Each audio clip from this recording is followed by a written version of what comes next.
Assalamualaikum warahmatullahi wabarakatuh. Terima kasih sudah berkenan untuk hadir pada malam ini pada Pak Rifka Hidayat dari Samudra Research Institute. Juga ada rekan-rekan yang lain. Malam ini kita akan membahas mengenai Logistic Performance Index, di mana Logistic Performance Index adalah hot topics di beberapa bulan belakangan ini karena Indonesia dipandang jelek LPI-nya dan kalah dari semua negara di ASEAN.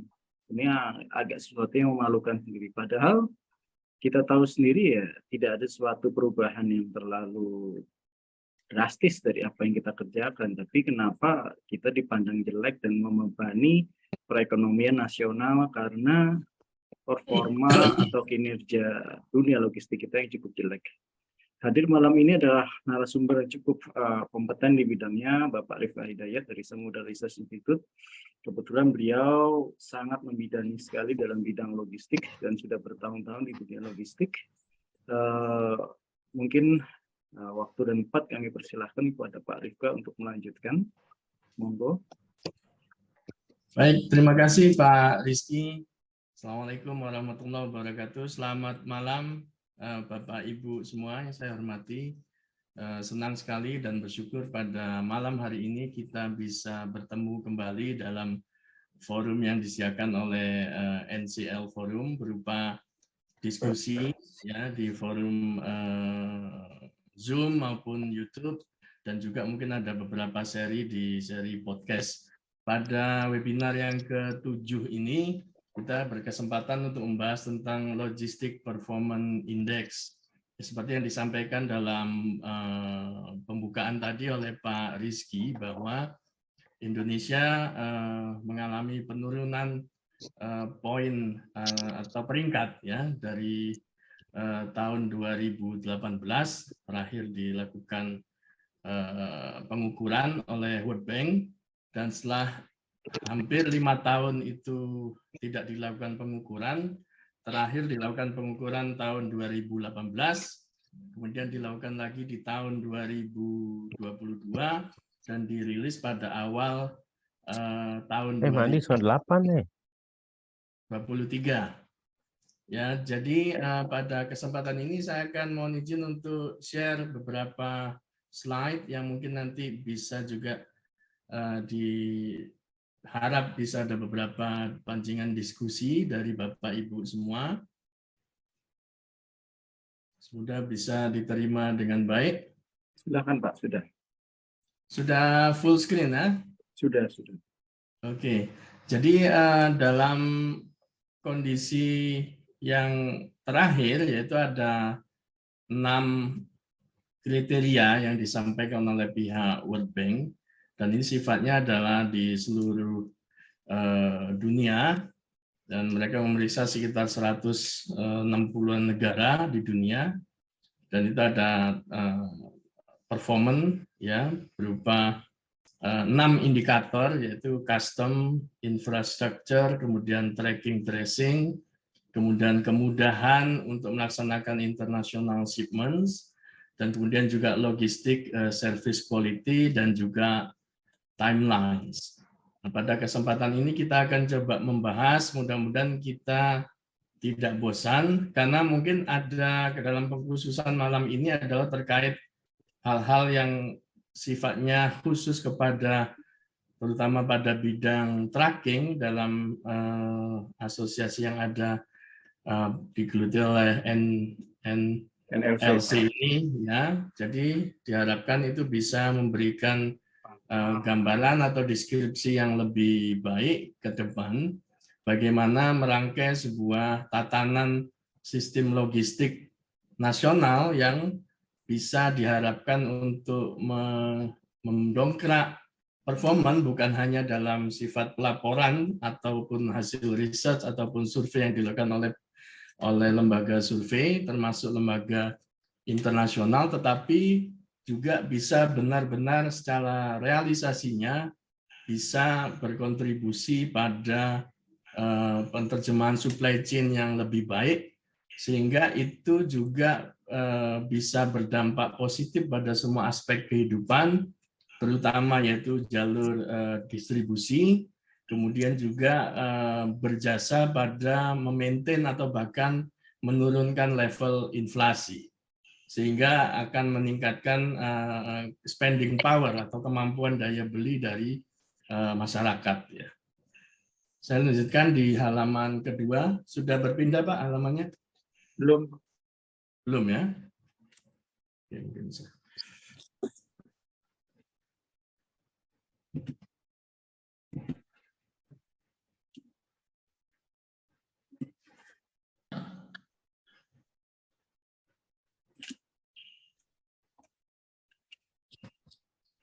Oke, dalam halaman berikutnya ini sudah bisa diterima? Sudah, Pak.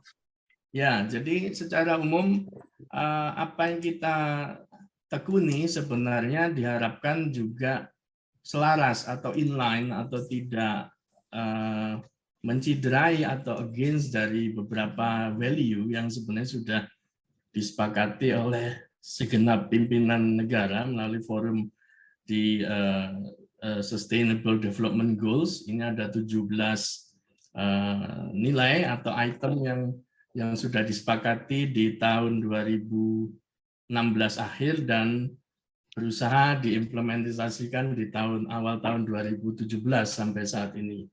Ya, tentunya dalam konteks sustainability ini tentunya aspek yang sangat luas, karena dalam sustainability itu tidak tentunya berharap pada masalah kontinuitas, ya, keberlangsungan bisnis, ya, bisnis salah satunya, tentunya juga sangat dipengaruhi oleh beberapa faktor, yaitu masalah compliance, kemudian profitability, cash flow yang baik, kepedulian terhadap employee, terhadap lingkungan, terhadap community, kemudian perbaikan berkelanjutan dan sebagainya. Yang tentunya itu diharapkan juga berdampak baik bagi bisnis. Artinya dalam 17 ini kalau kita boleh sederhanakan adalah receiving by giving. Jadi kita berusaha untuk meraih sesuatu dengan memperbanyak memberikan kontribusi. Ya, apapun bentuknya, kontribusi yang positif bagi aktivitas bisnis di lingkungan kita, kepada tim kita, kepada partner bisnis kita, kepada klien, kepada vendor kita, kepada lingkungan, kepada masyarakat, ya, pada lingkungan semua pihak, ya, sehingga itu bisa diharapkan berdampak positif atau sustain pada bisnis kita sendiri. Secara umum seperti saya sampaikan tadi bahwa tujuan dari pelaksanaan dari Logistic Performance Index ini adalah mencoba menyajikan dari performansi dari logistik yang ada di level internasional, yaitu diambil dari sebenarnya itu adalah survei juga yang kemudian dilakukan analisa, kemudian juga melibatkan, sehingga secara umum waktu pihak World Bank menjelaskan pada forum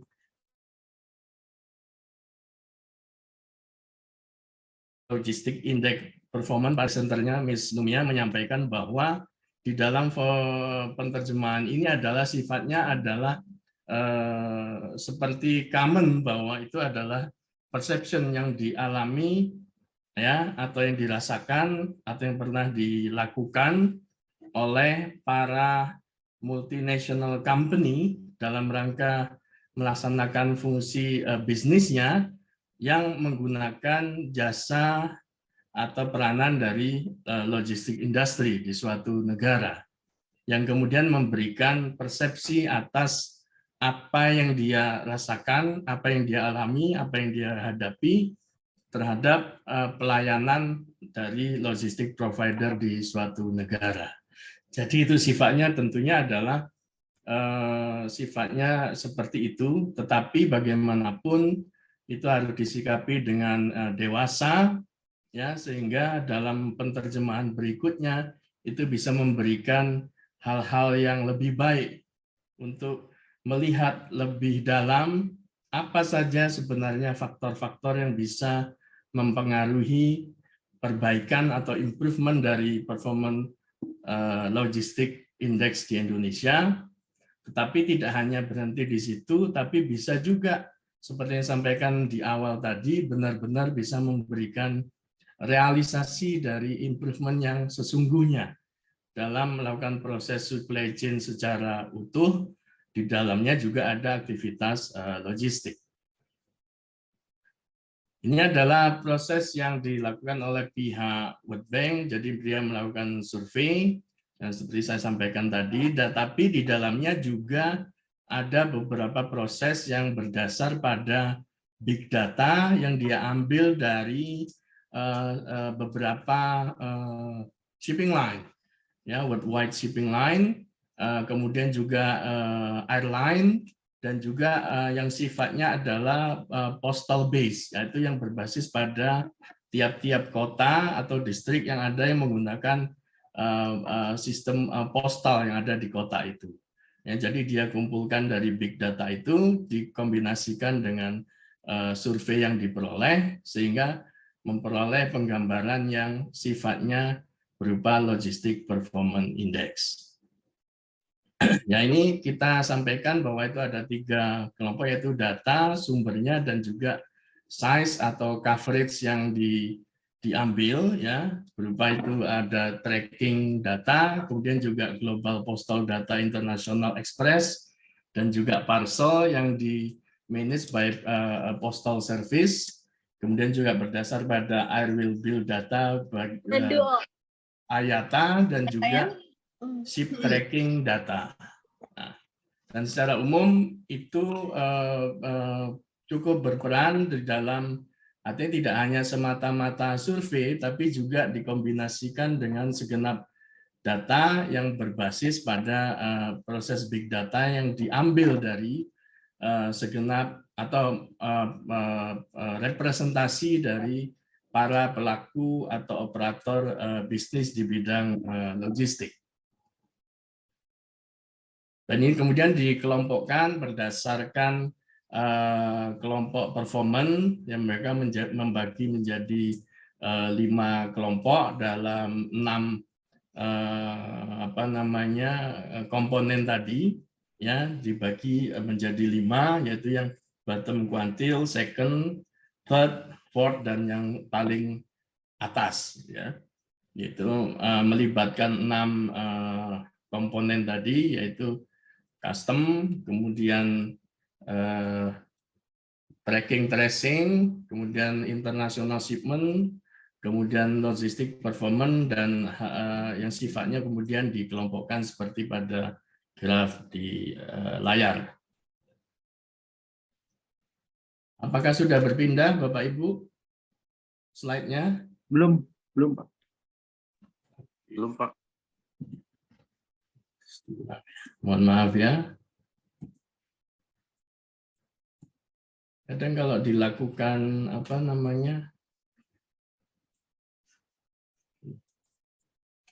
halaman. Oke. Ini adalah sebuah contoh ilustrasi pembahasan yang dilakukan oleh pihak World Bank, bahwa tentunya Indonesia yang dihadapkan pada masalah dwelling time, isu dwelling time beberapa tahun yang lalu. Tentunya kita tidak sendirian, ternyata dari analisa dari pihak World Bank ini bahwa dari data importasi itu menjadi salah satu driver dalam proses variabel yang ada di dalam kegiatan dari LPI ini. Jadi proses importasi, terutama membahas masalah formalities dan documentation, itu mempunyai peran yang cukup penting di dalam percepatan dalam proses menjaga timelines dari performance dari LPI nantinya. Dan tentunya itu juga bisa menjadi contoh yang baik. Ya, ini ada sebuah cerita waktu saya dinas di Thailand dan di Malaysia itu tahun 2005 sampai 2010 dan 2010 sampai 2013, ketika kita membantu para diplomat dan para ekspat yang melakukan proses perpindahan tugas ya dan membawa barangnya ke Indonesia. Yang disebut di sini adalah personal effect ya, biasanya Bapak Ibu ya, personal effect, dan kita mencoba menguruskan itu, menjalankan fungsi logistik di situ. Ternyata memang kita mencermati ada faktor lamanya proses clearance yang ada padahal itu sifatnya hanya personal effect, hanya satu kontainer, tetapi itu cukup lama. Ya, saya melihat itu antara 10 hari sampai hampir 2 minggu saat itu ya. Kalau saat ini tentunya harusnya ada improvement. Tetapi ketika saya mengalami sendiri, ketika saya pindah dari Bangkok ke KL, itu kapal saya ingat ditelepon sama providernya itu hari Jumat siang, bahwa kontainer yang membawa barang saya itu bongkar di pelabuhan Pok Klang, Northport. Dan saya waktu itu tinggal di daerah Subang Jaya, dia telepon, dia mohon maaf, Pak Rifka, kita sorry ya bahwa kita nggak bisa hantar barangnya mungkin minggu ini, jadi mungkin pekan depan yaitu hari Senin. Saya bilang no problem ya, tapi dalam hati saya bisa cepat ya. Dia membuat semacam estimasi untuk personal effect, kapal bongkar hari Jumat dan dia rencanakan kirim hari Senin. Nah, tetapi ketika saya hari Sabtu besoknya itu berkunjung ke rumah saudara, itu di KL situ, saya ditelepon bahwa truk mereka sudah on the way dari pelabuhan Pok Klang menuju kondominium saya di Subang Jaya. Jadi akhirnya tidak jadi hari Senin, malah hari Sabtu. Jadi kapal bongkar hari impor untuk personal effect hari Jumat, barangnya diantar ke kondo saya hari Sabtu. Saya nggak tahu apakah teman-teman pelaku logistik bisa mengalami itu di Indonesia, terutama ketika mengurus personal effect. Walaupun itu saat ini saya belum, mungkin kalau ada feedback nanti bisa disampaikan. Tapi ini contoh bahwa itu menjadi contoh yang baik, itu terjadi di Malaysia, bahwa dan itu terjadi tahun 2010. Artinya sudah 13 tahun yang lalu mereka sudah improve sampai segitunya. Di Indonesia kayaknya nggak mungkin ya Pak ya. Ya harusnya mungkin. Itu pekerjaan saya sehari-hari dan repot. Harusnya mungkin. Karena Pak, di sana itu waktu saya perhatikan, kan saya sendiri yang bikin packing list barang-barang saya itu karton-karton. Tidak ada yang dibuka Pak. Yang dibuka itu hanya 2 karton kardus buku-buku saya. Itu yang dibuka. Jadi mereka sebenarnya lebih sensitif terhadap buku-buku atau yang apa yang di-checking yang mengkhawatirkan ada pemahaman-pemahaman yang dianggap menyimpang oleh negara Malaysia. Justru itu yang dibuka, buku. Bukan barang-barang yang lain. Tetapi kalau di Indonesia saya cek dengan partner saya, agen saya atau kantor cabang saya yang di Priok, yang di Tanjung Perak. Itu yang dibuka hampir semua barang. Iya. Kalau personal effect agak berat memang. Itu contoh saja, dan itu contoh real, tidak cerita, itu saya alami sendiri, baik untuk barang saya sendiri maupun barang yang saya urus untuk para diplomat dan para ekspat yang mereka pulang ke Indonesia. Baik, saya lanjutkan. Nah, ini adalah proses fluctuation atau proses perjalanan dari LPI itu mulai tahun 2007 sampai tahun 2023.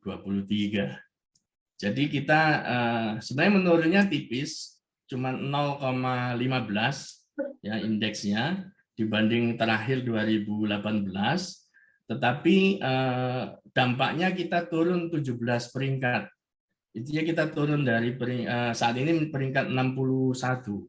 Ya, waktu itu peringkat 43 kalau nggak salah. Dan itu kalau nggak salah posisinya digantikan oleh Filipina. Nanti kita bahas sama sebagai salah satu benchmark yang mungkin mirip-mirip dengan kondisi geografis dan demografi yang ada di Indonesia. Yang mungkin kalau di negara yang ASEAN yang lain mungkin agak kurang pas, memang agak kurang fair. Jadi pemerintah Indonesia menyoroti masalah fairness, ya fairness.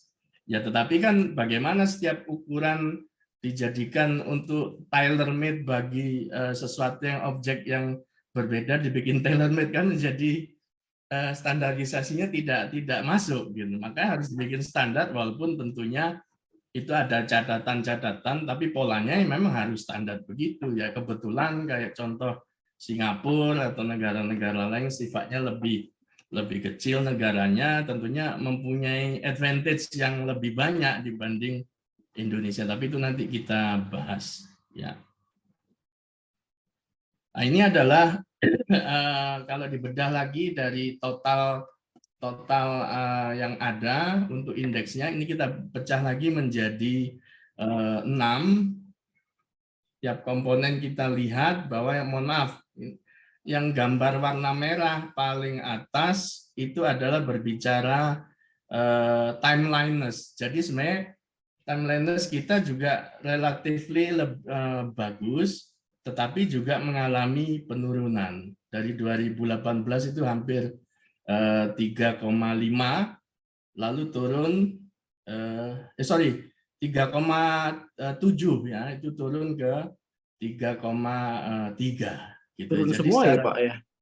turun. Turun Yang naik itu hanya 2, yaitu yang hijau, yaitu infrastruktur, yang mungkin relevan dengan apa yang dilakukan oleh pemerintah. Ya? Iya. Pemerintah, walaupun kita ingat kalau berbicara infrastruktur di dalam hal ini kan tidak cukup infrastruktur berupa jalan tol atau jalan darat, jembatan atau apapun.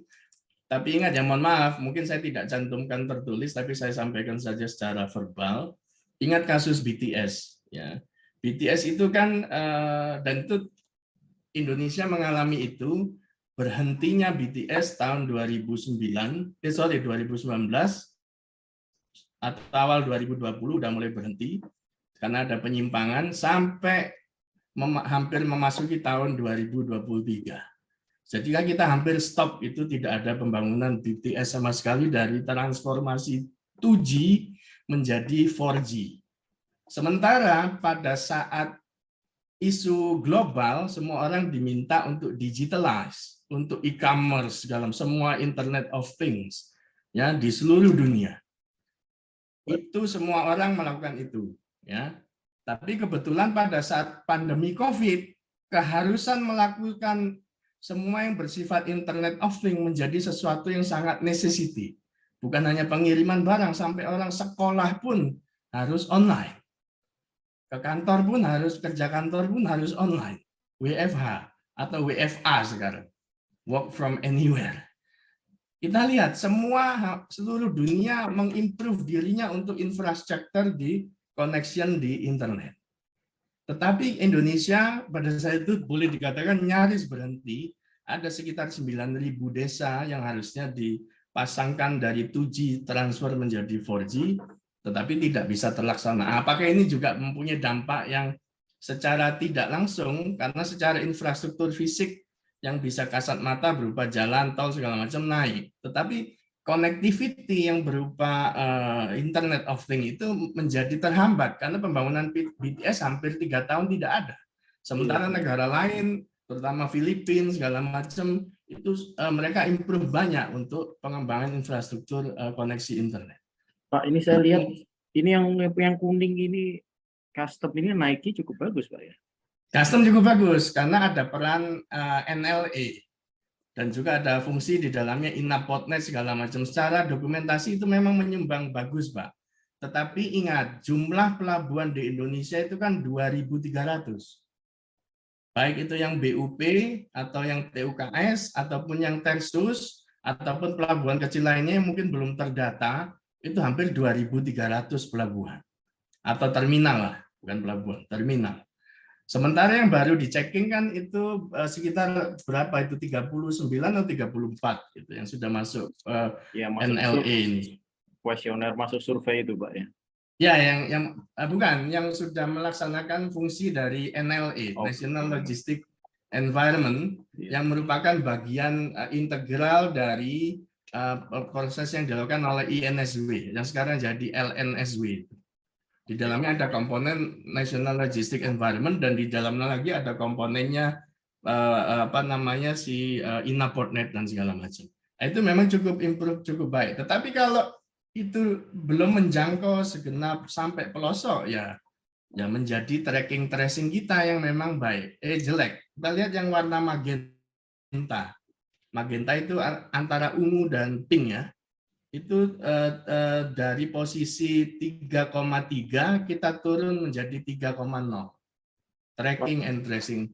Ini juga isu yang cukup mendasar karena ada perubahan scope. Kalau pada tahun 2018 itu penggunaan pengukuran LPI itu hanya sifatnya port to port. Tetapi untuk saat ini yang 2022 yang dirilis tahun 2023 sifatnya adalah sampai end to end. Jadi sampai dari ex-work-nya atau dari pengirimnya sampai ke penerima akhir, bukan port to port. Nah, itu berarti kan ada peran tracking, tracing, dan timelines atau apapun yang sifatnya berkaitan dengan pengiriman barang sampai pada end final destination-nya, bukan port to port lagi. Nah, itu mungkin yang berdampak pada tracking dan tracing kita yang tidak bagus. Ya berarti karena salah satunya, tapi saya nggak tulis tentang BTS di sini, tetapi faktanya kan kejadian penyimpangan itu ada dan terjawab oleh ini gitu. Walaupun mungkin buat bank tahu, tapi mungkin dia mau ngomong itu mungkin tidak enak gitu. Tapi Salah dia satu berpengaruh terlihat kelihatannya. Ya, kelihatan 9.000, coba dibaca itu beberapa desa itu yang targetnya sekitar 12.000 desa atau berapa, tapi itu tidak jadi terpasang. Oke. Bapak bisa bayangkan 12.000 desa itu kan banyak. Gitu. Gitu. Pak, sebentar, saya ingin persilahkan pada Bapak Ibu yang mau bertanya, silakan raise Oh ya, hand silakan. dulu ya. Sorry kalau saya terlalu ngebut ya. Nggak apa-apa, Pak, kita sambil ngobrol ya. Oke, ada Pak Win Rizaldi ini kebetulan dosen juga nih di ITL. Iya. Monggo, Pak. Silakan Pak Win. Ya, Assalamualaikum warahmatullahi wabarakatuh. Waalaikumsalam. Mohon maaf Pak Win, waktu itu saya nggak bisa, kayaknya lagi di pesawat nonton acara Digi waktu itu ya. Nggak apa-apa. Silakan Pak. Jadi saya lihat dari timeline itu maksudnya itu juga apa namanya? Itu Dwelling kayak time, lead time, gitu, Pak. Lead time. Lead time ini Lead time, termasuk ya. itu ya, apa namanya? Dwelling time ya. Termasuk Pak, karena kan Termasuk, ya? terjadi di dalam pelabuhan. Padahal kan makanya pihak pemerintah, terutama Pak LBP kan menyanggah, kok bisa di dalam judul seminar itu, Bapak coba lihat, kok bisa Indonesia itu masuk peringkat 20 pelabuhan terbaik di dunia, kenapa kok LPI kita malah turun? Itu kan pertanyaannya. Padahal naiknya efektivitas pelabuhan, yang terutama pelabuhan besar-besar yang saya bilang ya nggak nyampe 30 juga yang sudah tetapi di situ memang ada improvement terutama yang di kota-kota besar, dan statement Pak Ari selaku Dirut Pelindo menyampaikan sebenarnya sederhana bagi pelabuhan itu cuma dua, yaitu mengurangi port stay dan mengurangi cargo stay. Ya kan? Kalau port stay-nya cepat, nggak terlalu lama, kan berarti proses in out-nya kapal, sandar kapal tidak lama-lama, berarti kan dia efisien. Singapura kan memberlakukan dwelling time bagi perusahaan pelayaran yang bisa melakukan dwelling time, productivity-nya cepat, terutama untuk yang cargo transshipment, dia dapat rebate di akhir tahun. Mantap, itu ada rebate deh Pak Lamala. Ya, PSI memberlakukan rebate. Itu umum Pak, itu resmi, formal, tidak under table, itu resmi. Jadi kalau mempunyai kriteria tertentu, interval tertentu, ukuran dwelling time untuk cargo transshipment itu improve, pelayaran itu dapat rebate di akhir tahun. Pak, boleh saya tanggapin sedikit ya Pak ya? Silakan.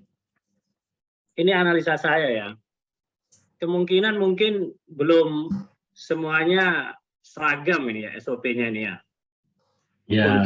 Untuk penanganan apa namanya, kemarin kan saya sempat tanya itu ya kepada kebetulan saya waktu itu ada Zoom juga terkait dengan ini yang di Jakarta ya, NCPT-1 ya, apa terminal yang di Jakarta itu, dia bilang kalau waktunya dia udah ini, dia lemparkan ke depo kontainer itu, jadi dia nggak recordnya nggak akan merah gitu, dia punya apa namanya dwelling time nggak merah, jadi Kalau misalnya udah akses itu, udah mau akses dia lempar ke keluar gitu. Nah, ini saya khawatirnya di port-port yang lain ini, yang di luar yang Jakarta ini, belum seragam dia punya SOP. Jadi dia keep aja itu. Misalnya ada yang stay sampai berapa hari itu di keep aja. Jadi itu juga pengaruh di port yang lain. Itu belum seragam kayaknya kalau saya lihat. Pelindo ya. Nah, itu satu. Kedua ya memang harus ya ada apa namanya reminder juga buat yang lain kalau memang dari datanya itu di ini biar tidak terjadi dwelling time yang apalagi kalau dangerous code ya itu nggak bisa untuk dwelling time-nya lama-lama itu satu. Kemudian apa itu yang tadi yang saya mau nanya yang kedua nih yang ya MPCT1 itu ya.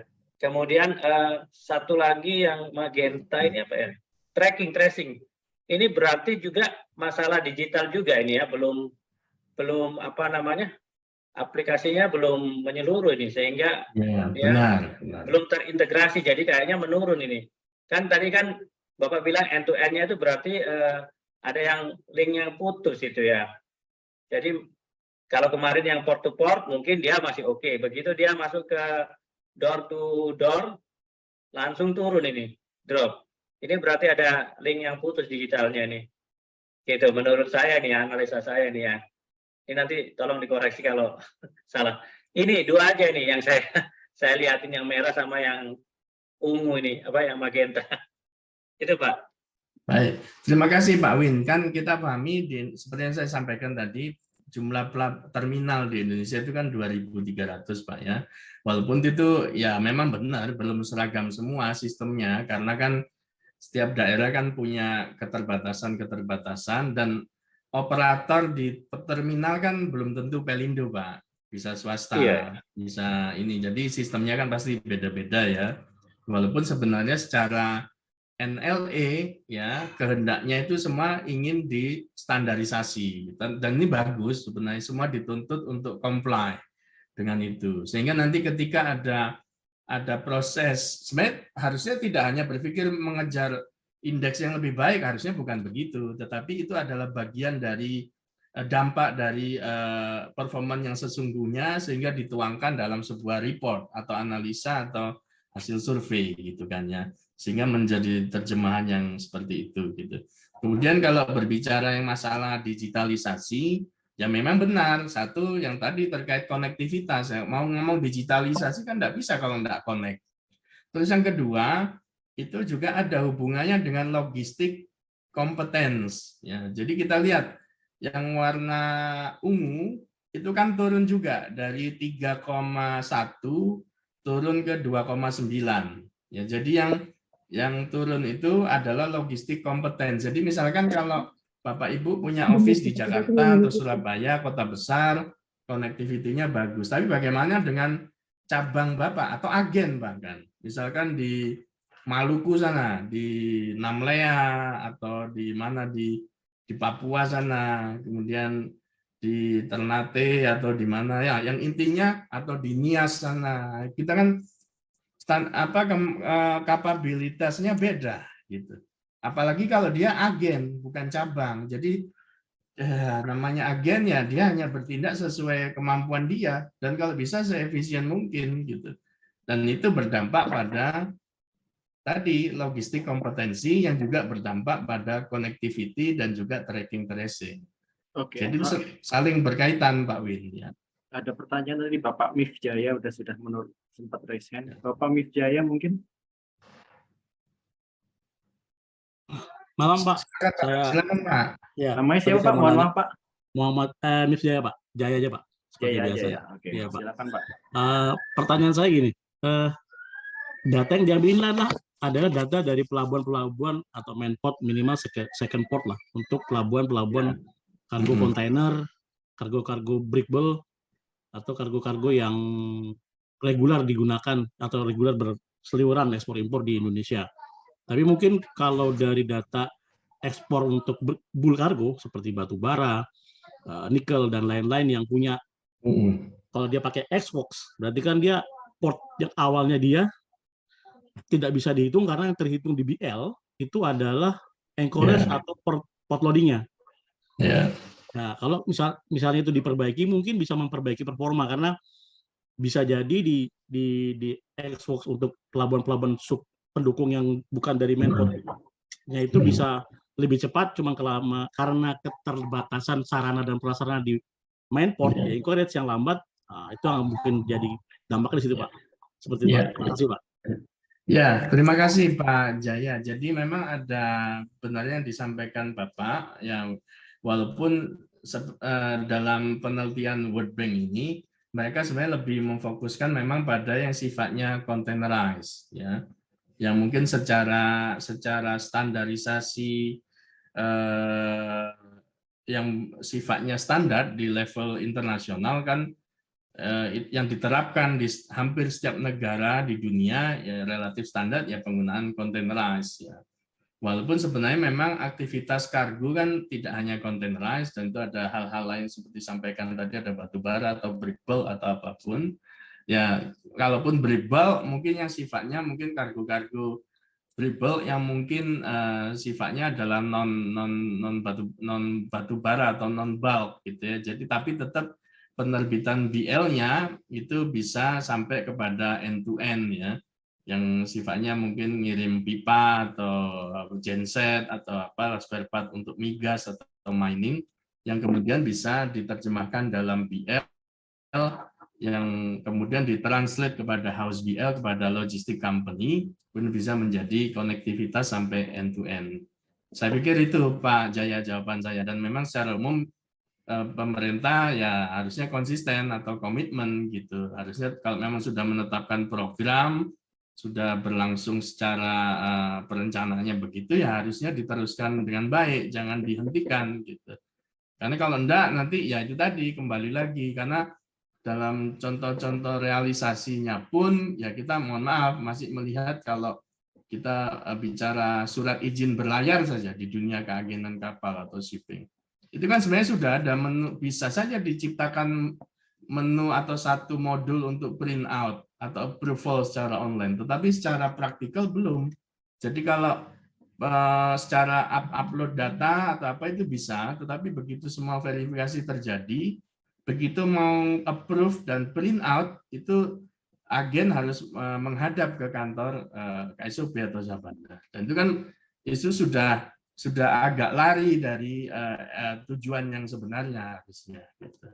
Ya, Pak. Itu Pak contohnya begitu Pak Jaya. Siap. Terima kasih Pak informasinya. Mohon maaf kalau belum bisa memberikan padanan yang sesuai Pak Jaya. Terima Siap, kasih Pak. Siap. Terima kasih Pak.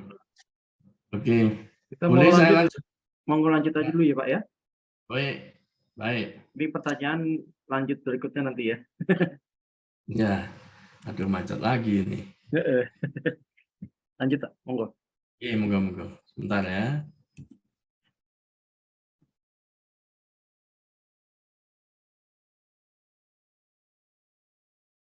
Oke. Nah, ini adalah pengelompokan lagi secara pengelompokan general ya. Kita mungkin masuk di angka ini apa istilahnya yang parsial performance. Jadi kalau harapannya dia minimal tuh di atas 3 lah kalau bisa gitu. Jadi performanya tapi kita kan rata-rata 3,0 gitu ya. Tahun 2018 tuh 3,15 ya. Jadi turun 0,15 indeksnya itu. Jadi kita masuk yang apa namanya partial performance. Nah, kayak Singapura segala macam itu sudah dalam bentuk logistik friendly. Jadi bukan hanya dia tapi sudah friendly. Jadi orang sudah secara culture penggunaan mereka hari-hari untuk aktivitas logistik itu ya sudah begitu, memang sudah bagus gitu. Jadi tidak lagi bersih tegang untuk membahas sesuatu yang sifatnya masih diskusi, tetapi dia sudah rely on atas itu tiap hari gitu. Jadi kayak sudah menjadi culture gitu, sudah friendly sifatnya. Yang di bawahnya lagi adalah consistent performance. Jadi dia terus konsisten intinya, menata diri untuk bertahap secara gradual melakukan itu akhirnya tercapai logistik friendly. Nah, Jadi mungkin Indonesia harus memfokuskan tuh pada aspek-aspek, ya bukan hanya pemerintah tapi juga pelaku logistik, di mana itu menjadi kontributor untuk aktivitas bagaimana secara umum penyelenggaraan supply chain itu menjadi lebih baik. Oh, ya.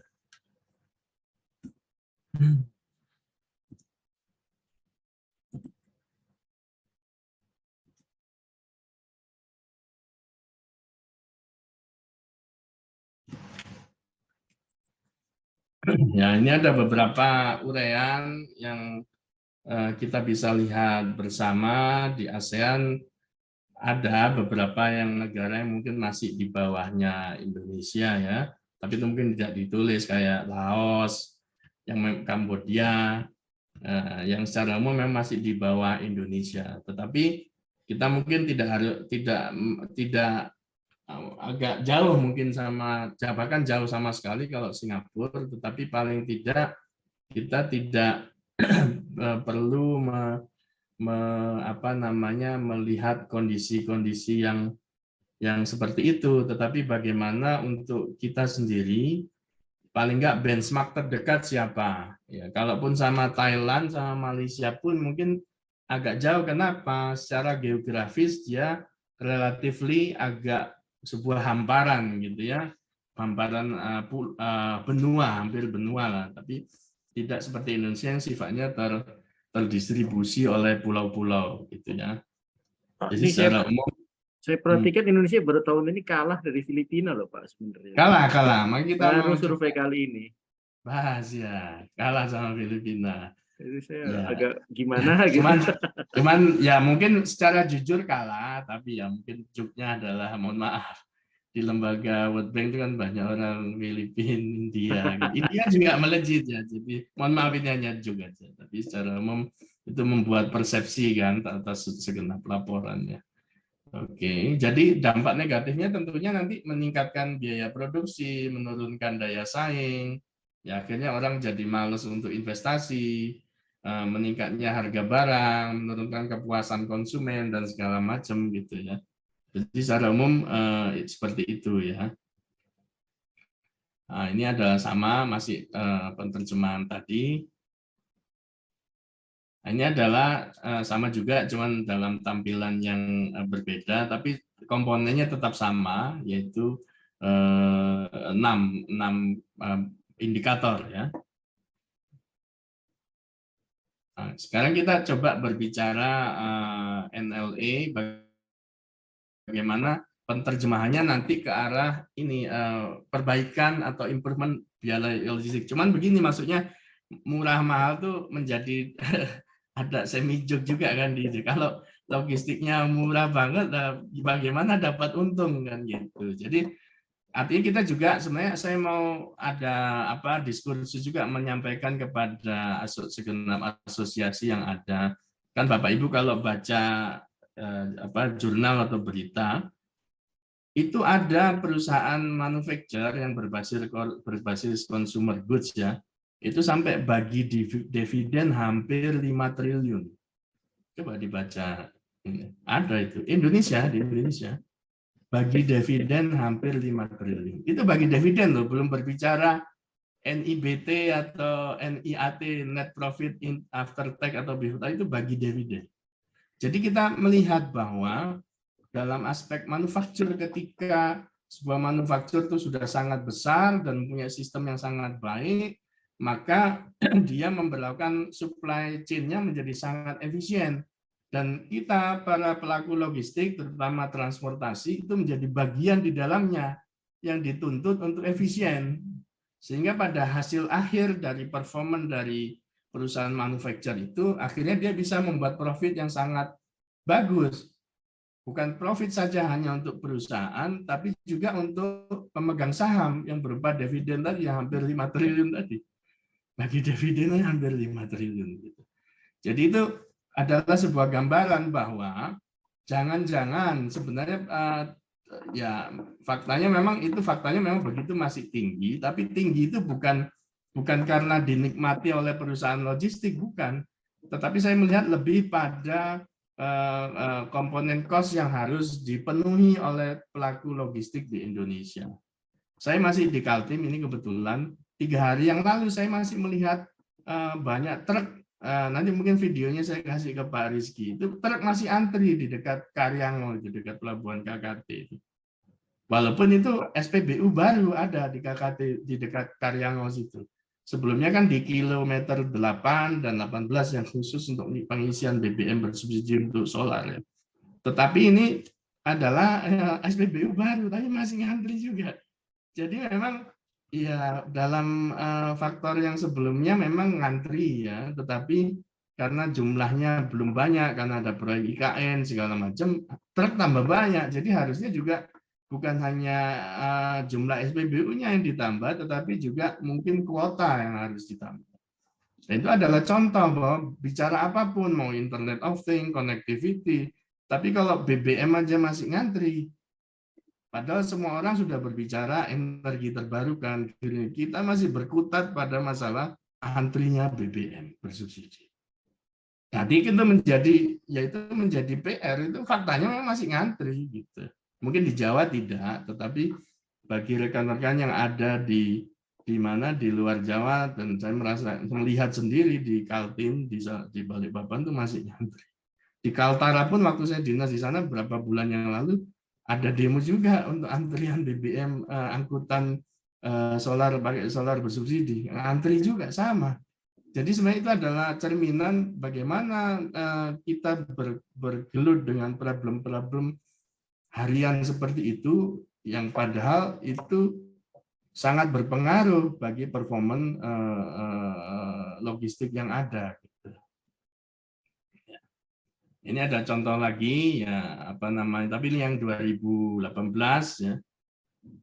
Kita lihat bahwa memang kondisi Filipina itu secara benchmark, mungkin ini tabel juga ya.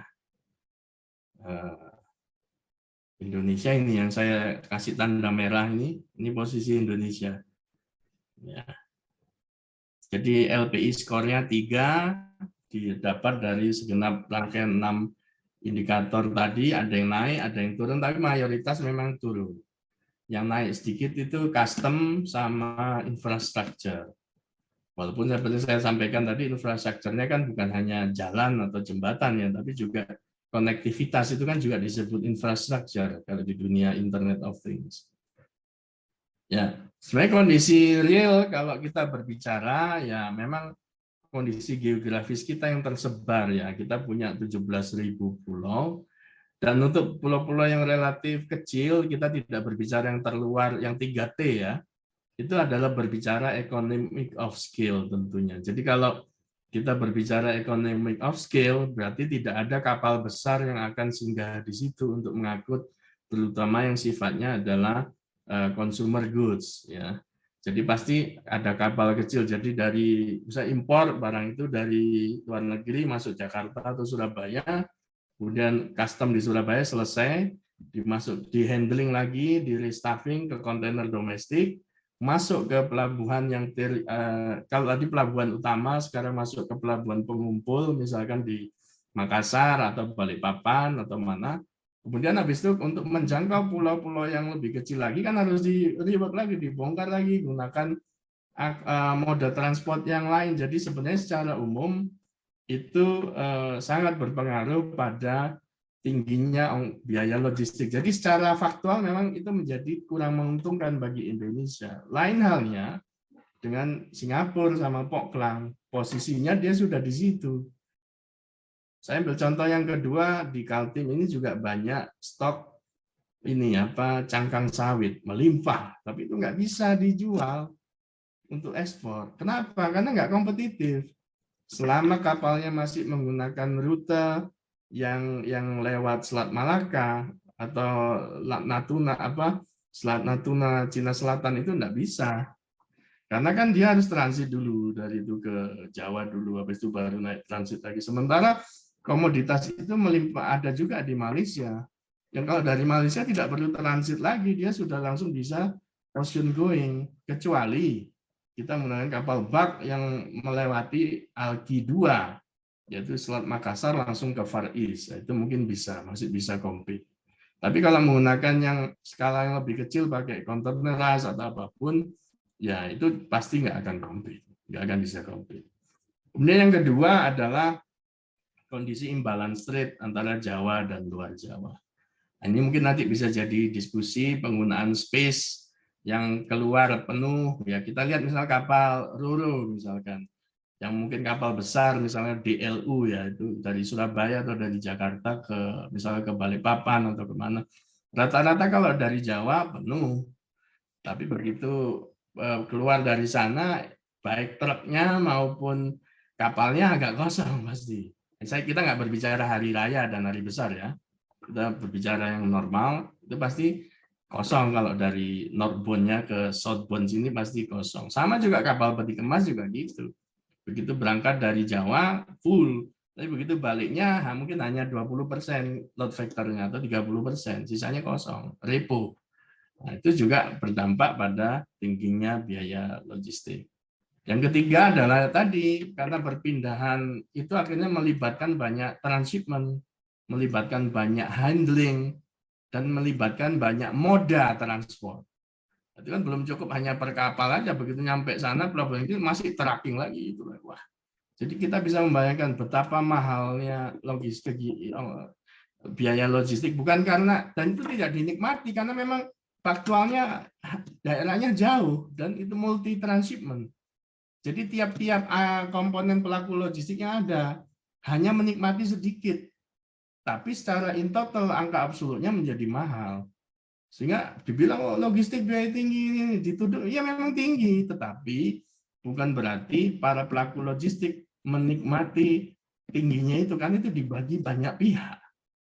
Gitu kan? Kalau dituduhkan secara dalam tanda kutip tuduhan. Contoh yang saya kasih contoh ya. Waktu kita bangun pelabuhan Palaran yang di Samarinda itu tahun 2008, kita beroperasi tahun 2010. Itu kapal di Samarinda waktu bongkar di Pasar Pagi, kapal kontainer peti kemas itu rata-rata ya 3 hari, bahkan kalau pas itu 4 hari. Begitu harga-harga naik waktu itu, harga-harga naik karena inflasi, karena pakan ternak naik, kebutuhan rumah naik semua. Begitu pelabuhan itu full swing di tahun 2014-15 ke Palaran, itu kegiatan bongkar muat cuma 10 jam aja selesai. Tetapi harga barang tidak turun. Tidak turun. Jadi Aqua juga tetap 35.000 harganya per galon. Waktu itu ya tahun 2014-15, beras cuma, jadi nggak ada yang turun. Artinya apa? Siapa yang menikmati ini? Pedagang, trader, para manufaktur. Terserah nanti termnya mana yang siapa yang bayar. Tapi intinya tidak dinikmati oleh pelaku logistik. Karena barangnya tidak turun. Tetapi harapannya ketika demurrage 3 hari, 4 hari dari kapal domestik yang ngantri di Pelabuhan Pasar Pagi itu, karena sekarang nggak perlu ngantri, harusnya dia bisa spare ini untuk ini. Memang, tapi tarifnya turun dari tarif sekitar 17 juta, 15 juta, waktu itu turun menjadi kurang dari 10 juta. Turun tarifnya, ya. Tetapi harga barang tidak turun, ya kan? Padahal kan harapannya dengan lebih efisien, kan lebih efisien tarif ocean freight-nya dari, artinya kan ada selisih sekitar 5 juta, 4 juta per kontainer, tapi harga barangnya tidak turun, gitu. Ya, jadi ini yang terakhir adalah keberadaan dan kualitas infrastruktur. Kalau keberadaan itu kan pertanyaannya ada atau tidak. Jadi kalau tidak berbicara kualitas dulu, ada atau tidak. Dari konektivitas yang belum ada menjadi 2G, kemudian dinaikkan jadi 4G, gitu kan konektivitasnya. Nah, itu juga belum merata di Indonesia. Jadi memang ya pemerintah kalau bilang ya memang tidak fair ya tidak fair. Tapi kan nggak mungkin menciptakan sebuah report atau analisa yang variabelnya diubah-ubah berdasarkan tailor-made negara itu, gimana, kan nggak bisa. Nggak bisa juga. Jadi harus standar. Kalau memang ya memang nasibnya harus begitu gitu. Tapi tapi kita tetap dengan patokan itu bisa berbenah. At least ada cerminan. Oh, wajah atau penampilan physically saya itu dicerminkan begitu. Jadi bagaimana contoh yang optimum? Wah, tanpa ada penyimpangan pun, mohon maaf saya ulangi, tanpa ada penyimpangan saja, kita itu sudah susah untuk melakukan hal-hal yang ideal gitu. Apalagi ada penyimpangan, tambah susah lagi. Gitu ya. Kalau ada pertanyaan silahkan, kalau enggak saya lanjutkan. Macet lagi ya. Ini coba saya kasih kesempatan, ada yang namanya Zoom user, ini nggak tahu namanya siapa, dia sempat tulis di chat, kolom chat Pak. Mengenai logistik kompetensi ini diukur dari apa? Tadi kan mungkin Pak Rifka bisa membantu. Iya. Oke. Di kolom chat Pak, monggo. Kolom chat ya. Iya. Sebentar, enggak mau jalan. Oke. Mungkin saya ulangi dari awal. Pertanyaannya adalah dari apa saja gitu ya tadi. Iya. Ini kan ada 6 komponen ya, yaitu adalah infrastruktur, logistik competence, timeliness atau lead time, artinya berapa cepat barang itu mulai dikirim sampai nyampe ke end user atau ke door to door-nya, kemudian pelaksanaan custom dan formalities, kemudian international shipment. International shipment itu artinya pengiriman dari Indonesia ke luar negeri. Seberapa mudah itu dilakukan oleh negara itu termasuk Indonesia. Hambatannya apa saja? Yang terakhir adalah tracking dan tracing. Di mana-mana sekarang trennya adalah tracking dan tracing. Semua sektor. Mau berbicara logistik halal, semua harus tracking tracing. Mulai bahan baku, supply chain-nya harus bisa di tracking dan di tracing. Dan kemudian blue economy yang menggunakan cold chain, semua harus di tracking tracing. Nah, dari situ, dari 6 indikator ini diuraikan dalam bentuk survei. Kepada siapa? Kepada para pengguna jasa, sifatnya adalah multinational company ya. Jadi ya mungkin ada sebagian yang pelaku lokal, tetapi sifatnya lebih dinamakan itu yang multinational company yang menggunakan logistik service provider yang ada di negara itu. Nah, kebetulan di Indonesia mereka menyampaikan feedback-nya berdasar persepsi atau apa yang dirasakan, apa yang dialami ketika menuangkan ekspresi dari jawabannya itu. Kemudian oleh World Bank dikelompokkan dan dia juga menggunakan data yang ada terkait dengan international shipping line, kemudian juga tadi air freight, juga airline, maskapai, penerbangan, yang diterjemahkan kalau tadi pelayaran ada Ocean BL, yaitu Airway Bill, kemudian yang ketiga adalah tadi untuk pengiriman coastal atau parcel tadi. Ya, postal, sorry, bukan coastal, tapi postal base yang menggunakan pengiriman ekspres atau last mile ataupun yang terkait dengan parcel. Sampai di situ bisa menjawab pertanyaannya, Ibu?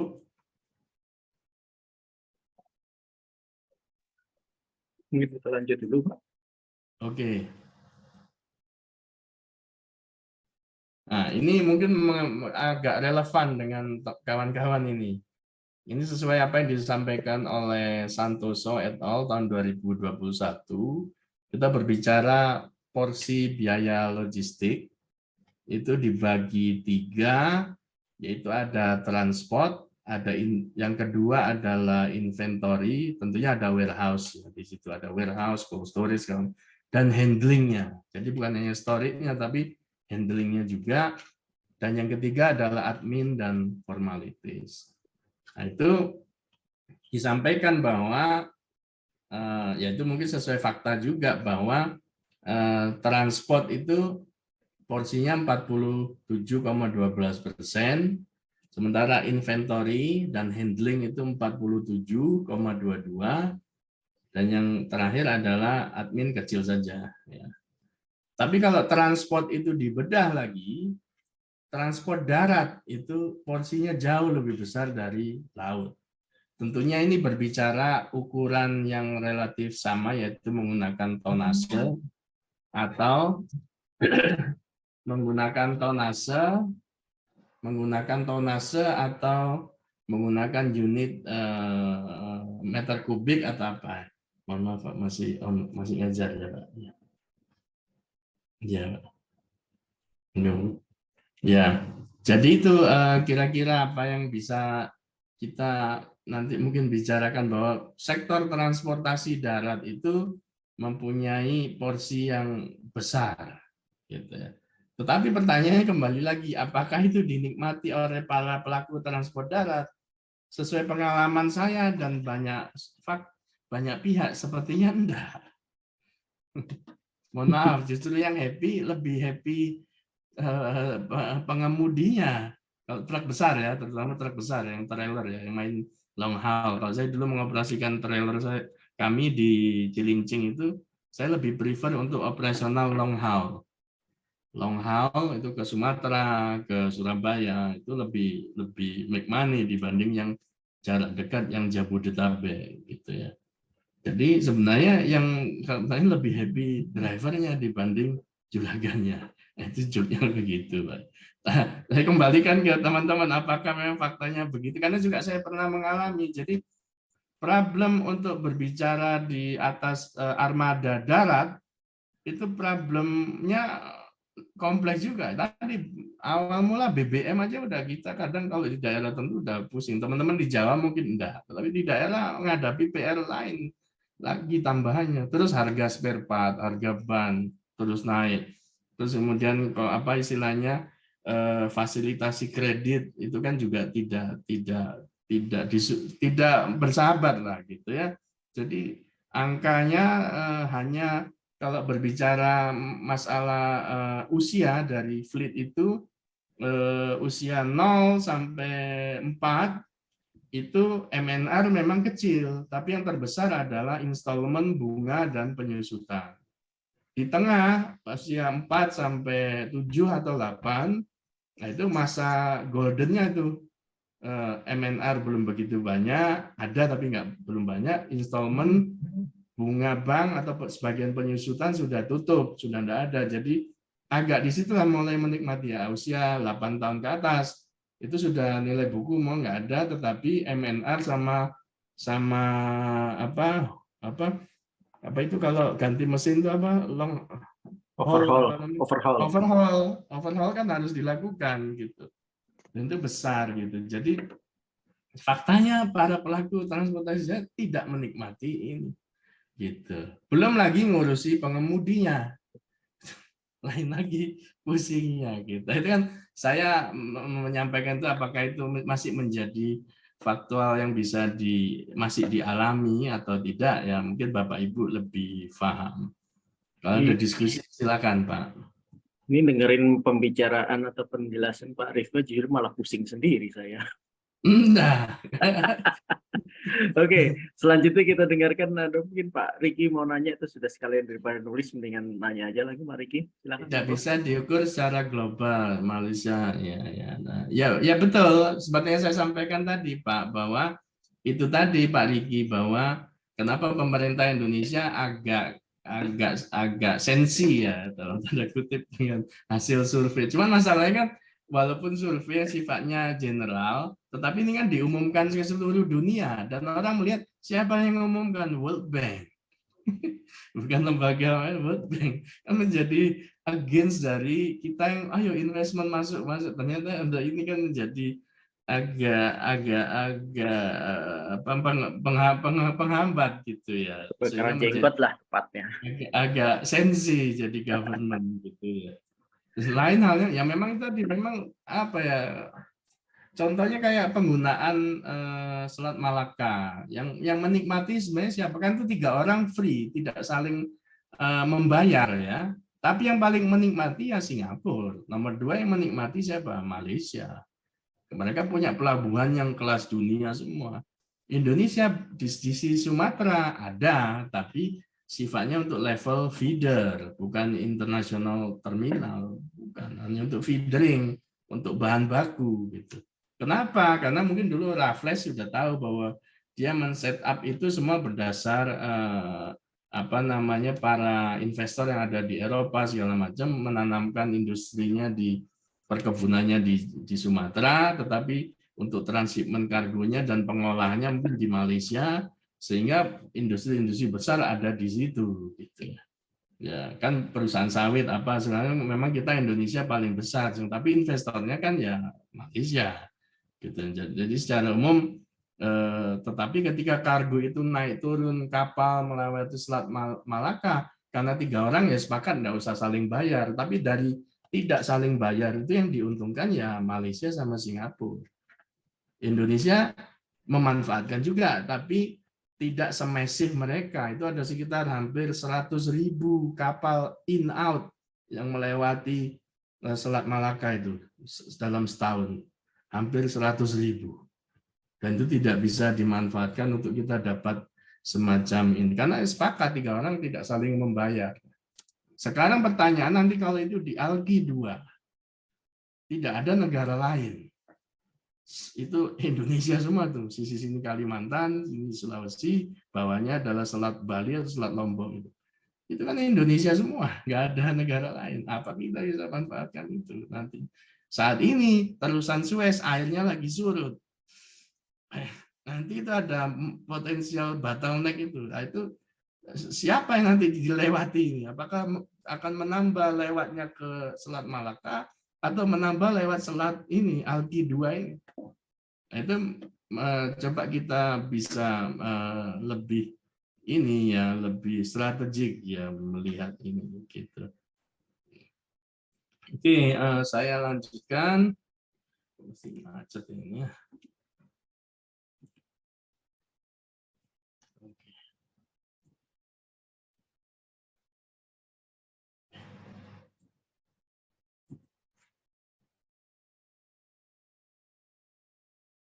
Nah, ini adalah contoh apa yang dilakukan oleh performa dari Filipina ya. Dan itu improve banyak. Dan kalau dilihat itu selain penataan waktu kita bedah di pelaporan Filipina itu ada banyak langkah yang dia bisa lakukan. Kenapa kita ambil benchmark ini? Karena secara geografis kan dia kepulauan juga, walaupun tidak sebanyak jumlah pulau di Indonesia dan ya kelas-kelas income pendapatannya mirip-mirip Indonesia, kompleksitas urusannya mirip-mirip gitu ya. Kalau bicara Thailand, Filipina itu sudah di depan kita jauh. Gitu. Waktu saya tahun 2005 di Bangkok itu kita ngeklik namanya BSAA, Bangkok Ship Owner Association. Itu dia punya website di tiap terminal. Itu kalau diklik keluar jumlah TIU-nya, TIU in out dalam tiap bulan. Itu tahun 2005 sudah ada. Sekarang Indonesia pun belum bisa itu bikin itu di terminal mana diklik keluar ini, enggak ada. Ya, itu Thailand ya, belum Malaysia itu lebih leading. Jadi kalau harapan berbicara itu memang kita masih jauh gitu. Artinya kita ingin ada investasi besar masuk, tapi bagaimana orang luar bisa membaca kekuatan ekonomi real dari negara itu, salah satunya dari pelaksanaan in out dari kegiatan shipment-nya itu, ekspor impornya. Kalau datanya tidak ada, data disembunyikan semua. Harusnya data dengan pelaporan yang mau bicara Portnet kayak NLE kayak atau LLNSW kayak apapun, kan datanya harusnya bisa dinikmati oleh siapa ya? Semua orang mau ingin tahu apa, kita mau invest kok. Kita bukan mau berbuat jahat, kita invest, orang mau lihat. Kan sebelum invest ingin tahu dulu potensi kekuatan real dari negara itu berapa. Bukan hanya tahu jumlah penduduknya, tapi kita nggak tahu berapa konsumsinya, apa segala macam, perputaran barang. Jadi gimana caranya? Lihat jumlah TIU dan tonasenya. Bahkan di ICD-nya itu ada ICD Let Kerabang, itu ada beberapa operator, itu bisa diklik tuh. Bulan berapa ini, ada semua TIU-nya, laporannya, lengkap. Itu tahun 2005, saya ke sana. Sekarang pun kita belum bisa mewujudkan. Dan di Filipina juga dia ada proses struktur pembinaan ini sumber daya manusia ya untuk training, upgrading, sertifikasi. Ya. Kalau kita pelaku logistik misalnya contohnya, sudah belum kita punya BNSP logistik di tim kita atau kita sendiri. Terus dinaikkan lagi yang aktif di supply chain, kegiatan di industrinya gitu ya. Ada nggak tim kita atau apa sudah itu sertifikasi BNSP supply chain manager atau manajemen? Belum ada. Nah, itu kan contoh bahwa faktual kita masih perlu menata untuk mempush diri kita dan tim kita untuk mempunyai pemahaman yang atau kompetensi dan sertifikasi yang lebih baik. Gitu ya. Dalam rangka ini mengejarin karena itu ada tadi logistik kompetensi. Kompetensi itu kan bisa itu tadi bisa melaksanakan fungsi dan tugasnya sebagai logistik service provider, baik berupa yang tadi bertema digitalisasi dan apapun itu platform atau apapun, tapi manusianya juga harus di-upgrade kan gitu untuk bisa memahami apa pemahaman-pemahaman yang selalu dinamis gitu. Kalau itu tidak di-upgrade ya berarti tadi logistik kompetensinya akan tertantang lebih berat gitu. Saya pikir mengulang aja, tapi paling tidak ya tadi biaya cenderung tinggi, manajemen bisnis aja masih ditemukan sistem yang konvensional atau belum standar, kendala geografis, isu lingkungan, itu adalah hal-hal yang seperti saya sampaikan dan pemerintah juga itu tadi melaksanakan fungsi dan tugasnya lewat program itu dan kita harapkan mereka komit gitu. Komitmen, konsisten dan persisten dan juga selalu itu tadi mendengar dan menerima pendapat dari para pelaku bisnis sehingga kebijakan yang dibuat itu tidak justru against dari untuk memajukan industri logistik di Indonesia gitu. Jadi selain juga mengundang investor masuk, tetapi para pemain logistik asing masuk untuk kegiatan investasi maupun employment, tetapi juga menyiapkan apa yang ada di negara ini supaya menjadi lebih siap, gitu ya. Balik lagi. Ini tadi berbicara yang masalah geografis tadi, ya dari yang pelosok, kemudian ke pelabuhan pengumpan, kemudian pelabuhan pengumpul, dan pelabuhan utama. Jadi dikoneksikan yang di internal, dikolaborasikan dengan koneksi jaringan global. Bagaimana itu lebih seamless? Ya, tadi salah satu penataannya lewat platform tentunya ya.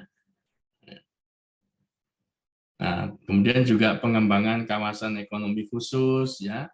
Dan itu juga ada alur-alur koneksi lautnya seperti apa dari Alki 1, Alki 2, Alki 3. Nah, itu kan karena ini harusnya menjadi modal dasar ini untuk kita untuk lebih punya konektivitas. Tidak tiap negara punya ini gitu. Oke lah yang Alki 1 udah histori. Kita coba nata yang Alki 2 sama Alki 3.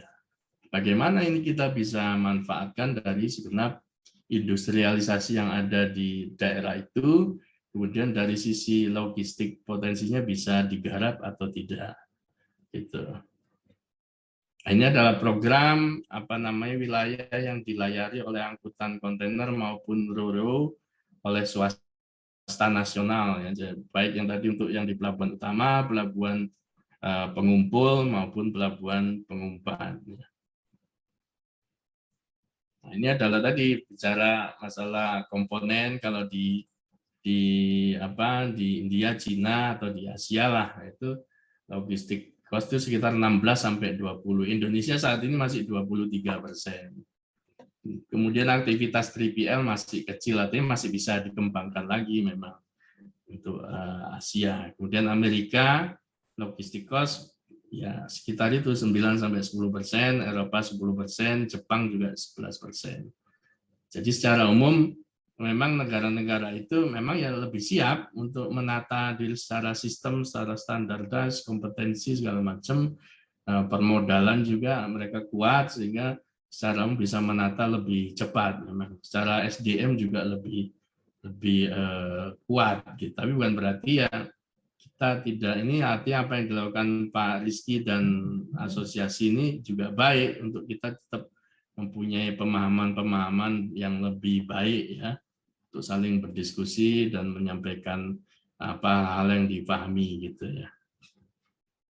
Ini adalah pembagian sektor dan kita lihat kalau transisi transportasi dan pergudangan, kalau dari segi pertumbuhannya hampir 20%. Walaupun dalam aspek distribusinya masih belum besar, tapi tadi kita melihat pertumbuhannya masih terus, ya, karena memang wilayahnya luas, banyak kepulauan, banyak komoditas, ya, penduduknya banyak, nomor 4 di dunia, jadi pasti ada potensi untuk terus untuk melakukan pertumbuhan. Yang nomor 14 adalah, yang warna merah adalah untuk distribusi, artinya standarisasi, gitu. Selain tumbuh, tapi juga ada standarisasi yang bisa diduplikasi di tiap daerah. Ini adalah rekomendasi ya dari diskusi ini, yaitu melakukan penataan sistem logistik nasional yang lebih baik. Ya, bukan hanya berpikir mengusulkan ada undang-undang logistik, ada lembaga atau badan komisi nasional untuk logistik, tetapi juga secara praktikal atau roadmap-nya harus sangat jelas gitu. Berapa banyak pembangunan fisik tanpa dilakukan pemahaman azas manfaat dan kaidah saintifik, akhirnya nggak bunyi. Berapa banyak pelabuhan yang dibangun atau dermaga yang dibangun oleh negara tapi tidak bisa dimanfaatkan. Itu ada 3 cold storage itu di Jawa Timur, sudah 5 tahun dibangun tapi tidak bisa dimanfaatkan karena tidak memahami peranata ekonomi sosial budaya, interaksi tengkulak sama nelayan, nggak bisa itu dilepas. Dan itu persepsinya belum tentu negatif, itu contoh gitu. Jadi bagaimana melakukan penataan tapi memahami apa yang bisa disiapkan terlebih dahulu. Dan kolaborasi antar moda transport melalui via platform. Jadi contohnya kalau truk yang ke luar Jawa muat apa, pulangnya pakai apa, nah itu mungkin bisa disatukan oleh platform dengan konsep cargo share. Siapa yang punya kargo menginfokan kepada pihak partner yang punya space, baik itu space kapal, space truk atau apapun, sehingga itu bisa saling bertukar pada saat periode yang lain, itu giliran mereka nggak punya space tapi punya kargo, akhirnya bisa bertukar. Bertukar tentunya ada transaksi ya, yang tujuannya adalah untuk melaksanakan aktivitas tadi, utilisasi efisiensi dan efektivitas. Contohnya kalau RURU misalnya. RURU kenapa banyak dinikmati? Misalnya oleh tracking yang mungkin kalau di Kaltim itu mayoritas dilakukan oleh sumber kembang misalnya. Mungkin kawan-kawan pernah dengar. Kenapa bisa dilakukan itu? Ya mungkin bisa multi pick up, bisa multi drop, dan mohon maaf bisa kalau tracking yang pakai kapal RURU kan bisa odol. Kalau pakai kontainer kan nggak bisa odol.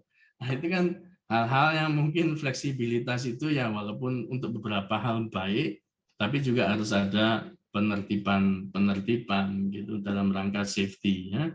Tapi itu tetap perlu. Artinya siapa saja yang punya gudang, space kapal, space truk, mobil yang lebih kecil atau apapun atau pesawat, nah, semua lewat platform kemudian saling diinput semua pesertanya untuk saling bertukar. Nanti tarifnya disepakati aja secara komersial. Tapi itu bagus karena apa? Tidak ada space yang terbuang, tidak ada space yang tidak terutilisasi dan tidak ada kargo yang tertunda pengirimannya karena tidak ada space atau karena ketidaktahuan dalam pemanfaatan space.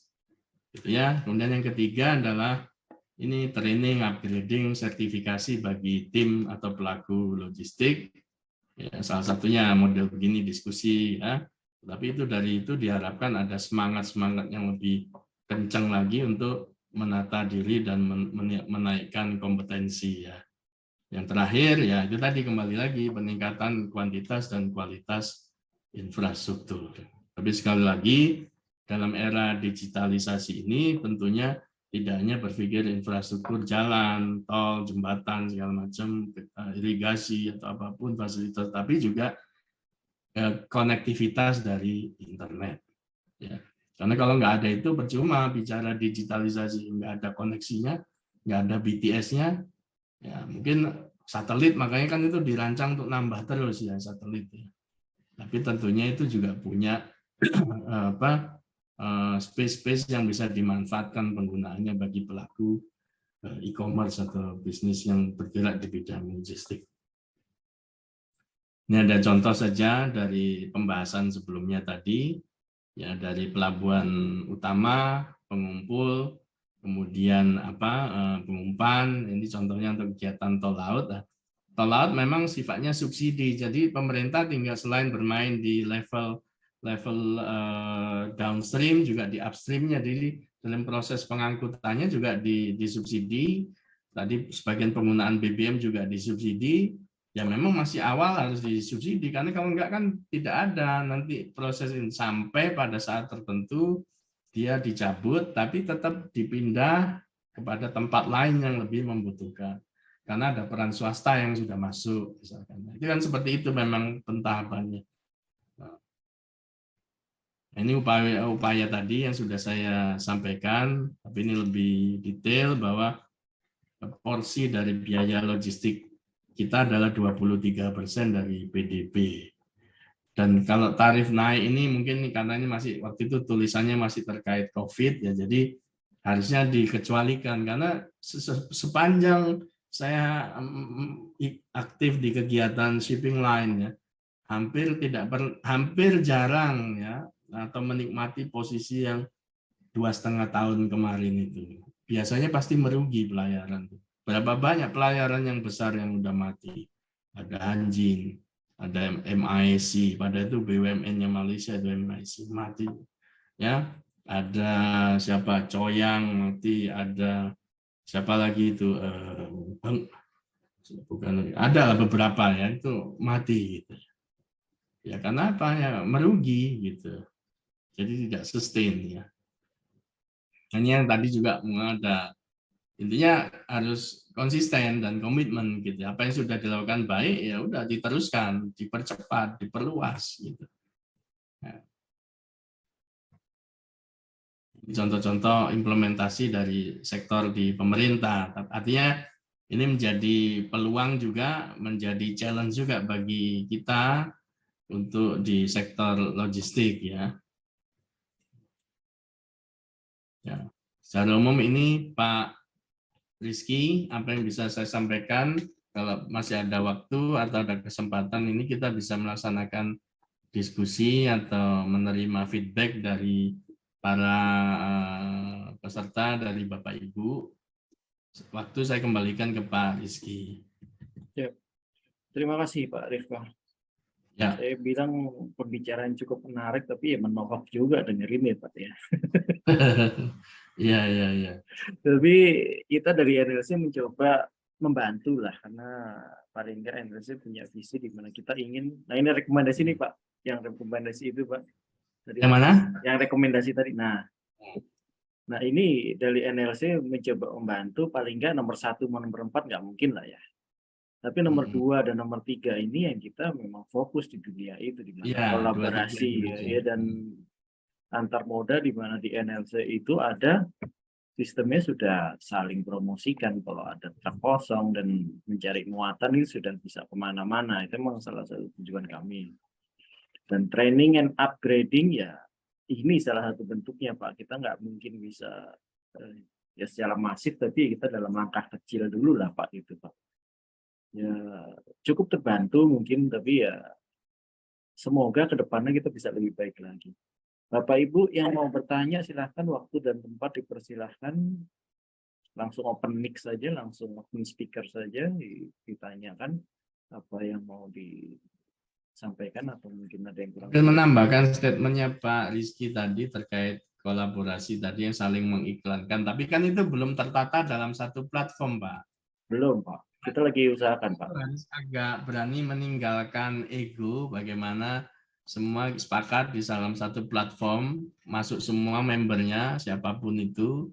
Nanti tinggal kalau dan itu tarifnya ada nanti ada sistem pentarifannya, tabel kalau ini sekian kubik sekian. Jadi langsung ngisi-ngisi aja booking gitu. Mungkin Samudra mau buatin Pak.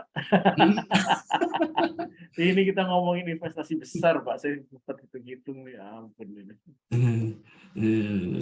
Ya, nanti kan bisa proposalnya diajukan ke pemerintah kan bisa juga, Pak. Ini kan tidak harus berpikir mandiri dari itu kan, yang penting itu realistis dan bisa dilakukan dan semua punya goodwill dan semangat yang sama setara untuk melaksanakan itu gitu. Supaya apa ya? Itu tadi kalau itu bisa dilaksanakan berarti kan prosesnya menjadi lebih seamless gitu. Artinya siapa yang punya kargo langsung booking kemana, kayak ke sistemnya itu sendiri yang dia punyai bersama-sama tadi, butuh truk, butuh gudang, butuh kapal, langsung booking koplok gitu. Siap. Gitu Pak. Terima kasih Pak Rifka. Oke, Bapak Ibu Ya. silakan. Pembicaraan cukup menarik. Kalau saya sih dari tadi mempertimbangkan untuk membantu dalam skala kecil NLC, tapi ya mungkin ada punya usulan lagi. Silakan Bapak Ibu, waktu masih ada beberapa menit sebelum kita akhiri. Ya, masih ada 5 menit lah kira-kira. Tapi memang yang kayak acara yang kayak gini memang harus kita perbanyak terus Pak. Jadi sharing knowledge. Dan ini salah satu cara di mana orang paling nggak up to date terhadap perkembangan zaman dan tidak berpikiran yang pola pikir lama gitu. Iya. Kan kalau saya lihat di forum itu kan makin banyak orang-orang muda yang tadi bahwa pemahaman atas digitalisasinya bagus ya. Tetapi itu tadi harus dikombin juga oleh generasi yang memahami realita dan core bisnis dari aktivitas logistik. Kan dari pemahaman sistem udah bagus, tetapi ingat bahwa problem itu tidak hanya diselesaikan dengan hanya mencet-mencet tombol selesai. Enggak. Itu kan ada proses yang sangat kompleks untuk menerjemahkan tekan tombol itu gitu. Jadi dalam rangka penerapannya ya banyak teman-teman yang siap dengan aplikasi ini, aplikasi itu gitu ya. Tinggal nanti bagaimana tuh ya nggak apa-apa kalau ada yang lebih siap sudah ini ya akhirnya ya pakai yang siapa yang lebih siap aja, itu kan kesempatan gitu. Artinya selain dia juga menjadi bagian dari penggunaan dari sistem itu, ya, dia juga sebagai provider dari sistem yang bisa mengutip fee dari setiap transaksi, ya nggak besar disepakati aja, sekian persen ini. Tapi kan itu kan menjadi sesuatu yang bagus, artinya ada berdua gitu. Tapi bagi teman-teman yang secara reguler menggunakan platform itu ya sudah kayak dia booking ke, mohon maaf sebut merek kayak Traveloka atau apa, dia tinggal menunya yang mana dia perlu tinggal klik-klik isi sendiri, gitu. Udah booking nanti keluar ininya apa DO atau RW bill-nya keluar gitu ya. Jadi secara umum mungkin seperti itu bisa. Tinggal tadi tidak ada yang tidak bisa, memang masalah goodwill saja dan semangat keterbukaan atau apa ya istilahnya ya, bahu membahunya lah gitu.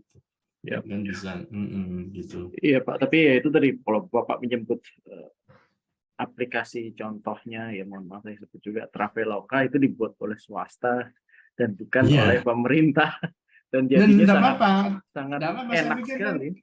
Tidak apa-apa ya, artinya kan banyak juga kayak saya kasih contoh itu kayak pelabuhan di Berau. Pelabuhan di Berau itu kan yang bangun Kementerian Perhubungan, penyelenggaranya kantor KSOP, tetapi waktu itu diurus Pelindo, tapi kemudian digeser ke swasta, bisa juga yang pemegang BUP yang lain bisa.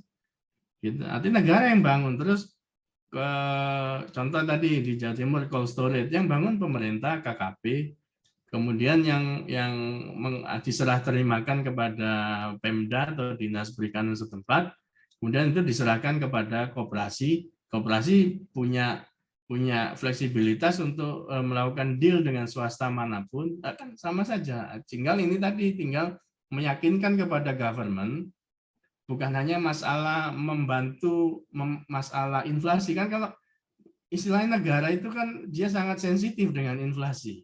Kalau itu bisa diyakinkan bahwa dengan program ini inflasi bisa terpangkas sekian persen, semangat dia.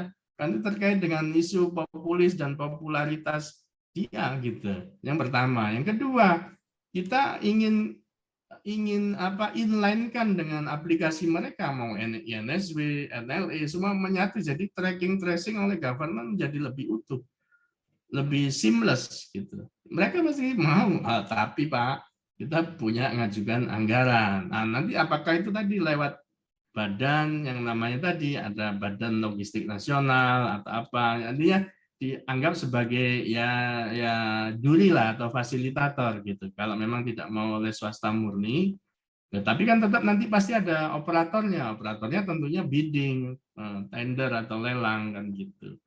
Saya pikir itu bisa Pak, tidak harus swasta aja, pemerintah harus ini Pak, kita siapkan aplikasi. Ini bisa membantu banyak, tapi government diminta untuk melakukan kontribusi juga. Karena kan kita bayar pajak di situ, transaksinya juga ada pajak, ada PPN, ada PPH, gitu, Ya, ada PNBP, gitu. ya, semoga ada pihak-pihak yang tergerak untuk bisa Bisa, mendekati bisa. pemerintah untuk Tadi tinggal yang mengusulkan siapa? Apakah ya saya tidak tahu, ya, kita tidak berbicara ini lembaga yang sebenarnya saya tidak tahu ya, yang diakui oleh itu ya Alfi contohnya, atau tadi kalau memang terbentuk Badan Logistik Nasionalnya, ya badan itu yang mewadahi itu dan menggodok itu dan dipropos ke negara gitu. Oke, Pak. Terima kasih, waktunya sudah jam 21.00, Ya, Pak. dan Lewat. Terima ya, kasih. saya mohon maaf kalau banyak keterbatasan yang saya pahami, dan mohon maaf kalau juga saya terlalu bersemangat. Ya, masalah ini saya juga semangat, cuma jadi pusing sendiri. Dan tadinya mau ngomong, tapi kok jadinya sudah terjawab dalam presentasi. Ya, Mungkin saya terlalu jujur ya, terlalu hitam putih. ya sudahlah. Terima kasih banyak, Pak. Saya terima kasih. Mohon maaf Bapak Ibu kalau banyak hal yang tidak berkesesuaian ya. Siap. Ya. Oke, Nah, Bapak nanti Ibu. materi akan saya share lewat Ya. Pak Rizky. Siap, terima kasih. PDF-nya. Siap, ini materi yang sangat bagus sekali, mungkin bisa dibagi bacaan, tapi ya tentu sangat membeli ilmu yang baru. Oke, Ya. selamat malam Bapak Ibu, terima Nggak kasih. difoto dulu Oh Pak. ya, lupa saya. Maaf. Bapak Ibu silakan dihidupkan ininya, dihidupkan kameranya. Pak, tolong dimatikan share screen-nya, Pak. Iya. Silahkan yang bisa menyalakan kamera.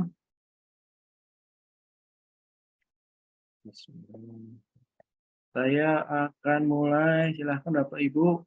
Kita siapkan pose terbaik dalam hitungan 3, 2, 1. Ya,